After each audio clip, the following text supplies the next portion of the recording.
Être ou ne pas être, or ou ne pas or, telle est la question. Depuis le début de la civilisation, certains investisseurs aiment détenir de l'or. On comprend parce que c'est un métal précieux qui a gardé sa valeur, qui est reconnu comme moyen d'échange international. Il est rare, contrôlable et reconnaissable. L'or garde donc sa pertinence et demeure une composante valable d'un portefeuille pour certains investisseurs.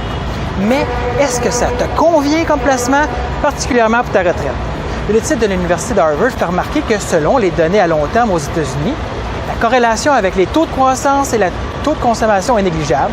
Or, on n'a pas produit de rendement réel élevé en période de grave déséquilibre économique. Ce que ça veut dire, c'est que l'or ne prend pas assez de valeur pour compenser les pertes en cas de récession. D'un autre côté, l'or pourrait se montrer utile si les taux d'intérêt sont faibles. Étant donné que l'or ne produit aucun rendement, il peut être attrayant lorsque les rendements sur les autres formes d'actifs baissent. Un exemple, l'or évolue généralement à l'inverse des taux d'obligation. Quand les taux baissent, l'or monte et vice-versa. Certains s'utilisent pour contrer l'inflation.